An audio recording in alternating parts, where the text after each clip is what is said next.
Hello everyone. In my last video, I have already discussed in detail about the detailed experimental procedure which Mendel used in his hybridization experiment. Now in this video, I am going to talk about first cross of the Mendel, that is monohybrid cross. Okay, Mendel performed different type of crosses, out of which most important was monohybrid type of cross. It is the cross in which scientists use pure parents, pure homozygous parents, and the inheritance pattern of single character was studied from one generation to next generation. Okay, so if we want to make definition of the monohybrid cross,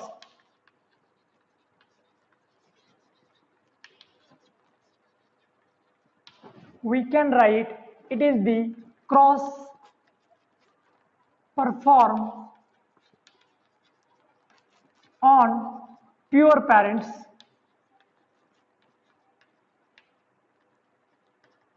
okay, pure parents means homozygous parents, the parents have similar allele for selected character. Okay, so pure means homozygous parents,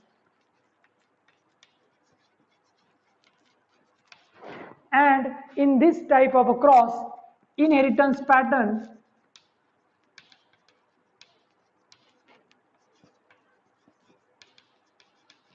of single character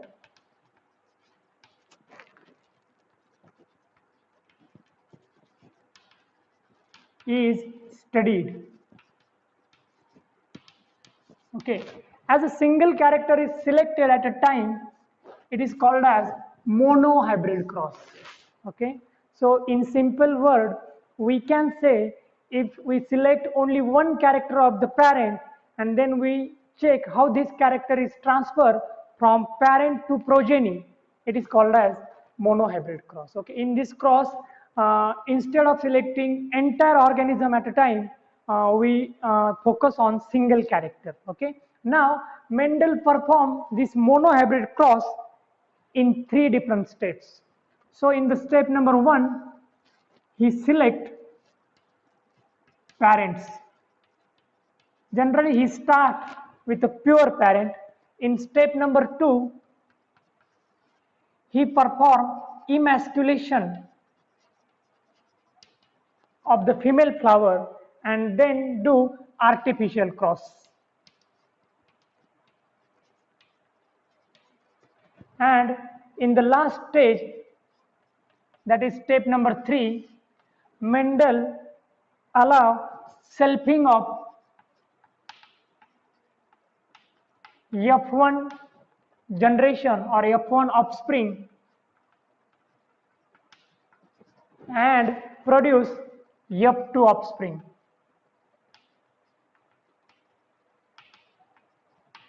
So these are the three basic steps of the monohybrid cross. That is selection of parent, emasculation and artificial cross in the parent, and then selfing of the F1 generation to raise F2 generation. In first step, Mendel select pure tall plant, that is capital T as a female parent, and pure dwarf plant,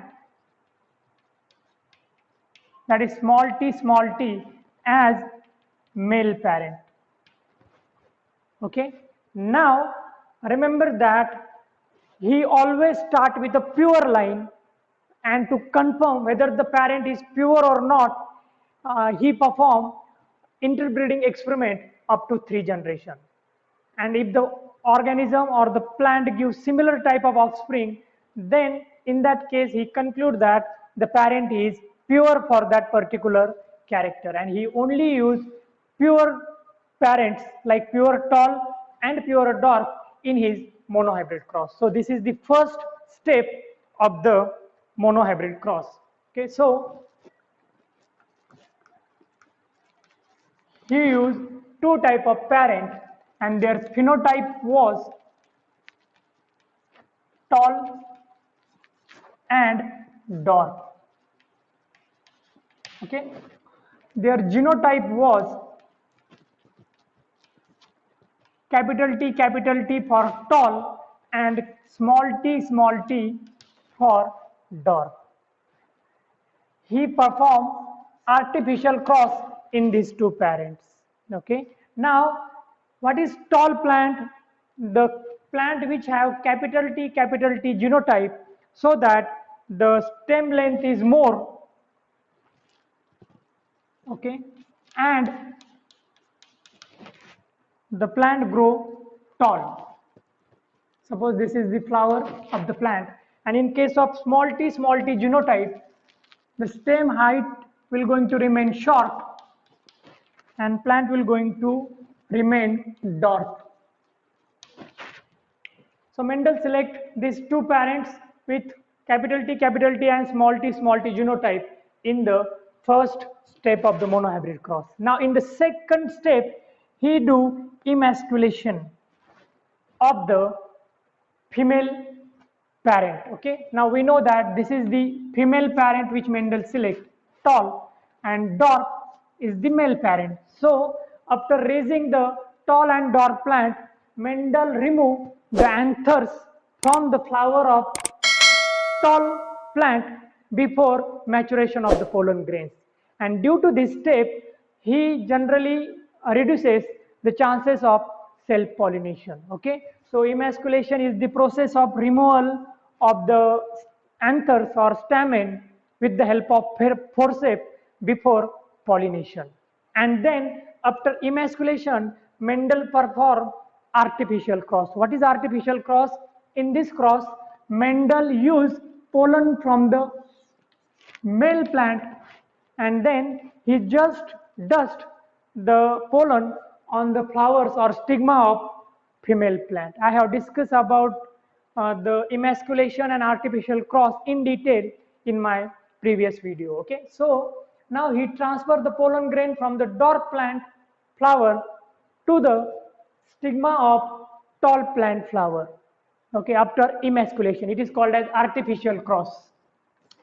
And after crossing, we know that fertilization occur in the female flower, and then flower develop into fruit, and inside the fruit seeds are produced. So Mendel, after artificial cross, Mendel collect the seeds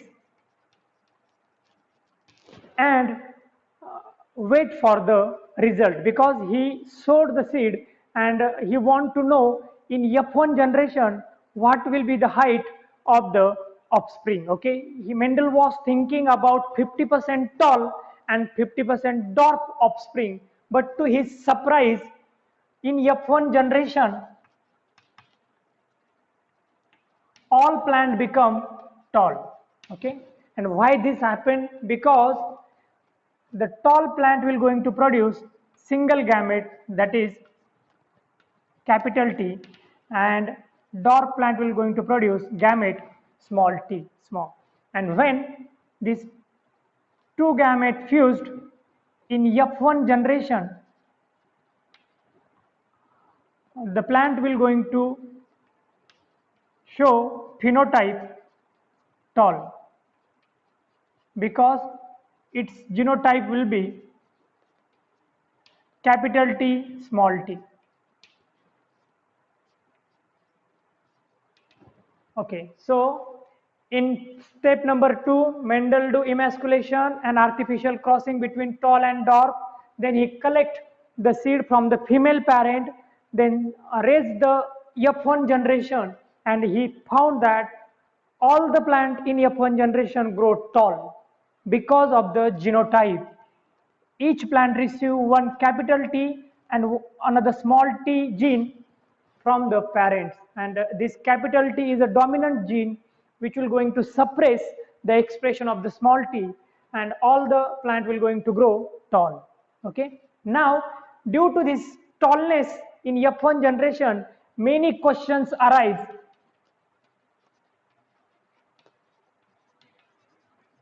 Okay, in Mendel's mind, like where the dwarfness gone? Why dwarfness do not appear in F1 generation, and whether the dwarfness is permanently gone from the F1 generation plant. To find out the answers of all these questions, Mendel performed step number 3, that is selfing of F1 offspring to raise F2 offspring.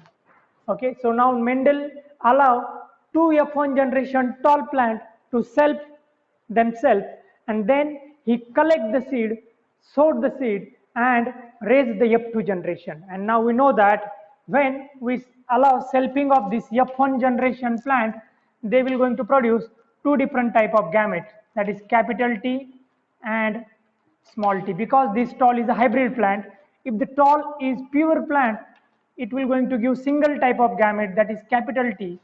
But if the parent is hybrid, in that case two different type of gamete will be produced, that is capital T and small t. Similarly, due to selfing, two same gamete will be given by another parent, that is capital T and small t. Okay, so Mendel simply allow fertilization or selfing in between two hybrid tall plant, which he got in F1 generation. And now if we construct the Punnett square, we can easily find out the phenotype and genotype of the F2 generation. Okay, so here capital T, capital T, capital T, small t, capital T, small t, and small t, small t. So this is the F2 generation which Mendel got. In F2 generation, Mendel got phenotypic ratio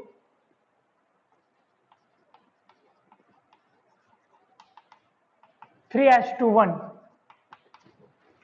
3 tall plants, capital T will going to grow tall, capital T small t also going to grow tall. So he got 3 tall plant, and the small t which is similar to the parent plant will going to grow dwarf. So the phenotype of the plant will be 3:1. But at the same time, the genotype or genotypic ratio of F2 generation will be 1:2, 2:1. That is 1 pure tall plant, 2 hybrid tall plant, and 1 pure dwarf plant. So this is the ratio which Mendel got in last step of monohybrid cross, which is nothing but the selfing of F1 offspring. This happened because of segregation of the gamete which occur at the time of gamete formation. Okay, the phenotypic ratio will going to remain 3:1, 3 tall, 1 dwarf, while the genotypic ratio will going to remain 1 pure tall, 2 hybrid tall, and 1 pure dwarf. And on the basis of this experiment of monohybrid cross, Mendel make some conclusions. Okay, so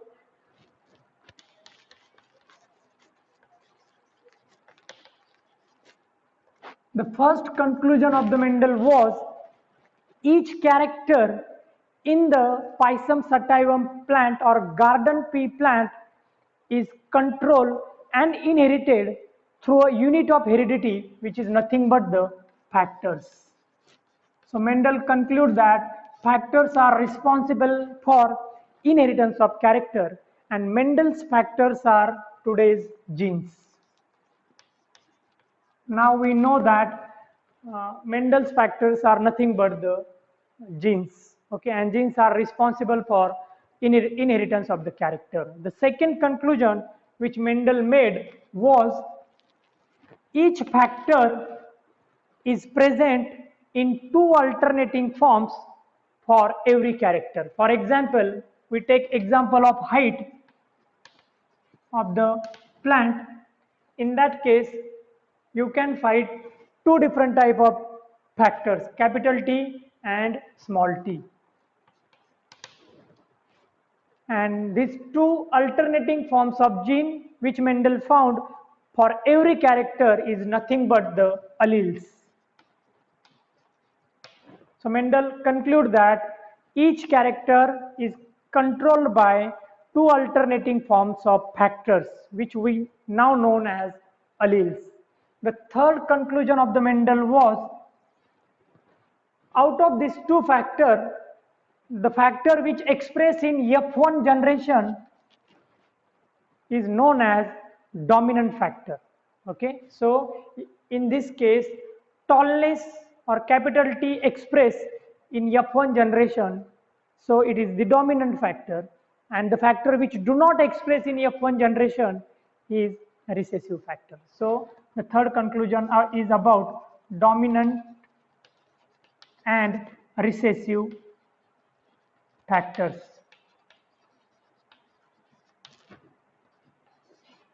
And lastly, Mendel conclude that in F1 generation, two different allele, that is capital T and small t, just remain together, but they do not mix with one another. And he conclude this because in F2 generation, both these genes segregate or separate from one another. Okay, so factors can separate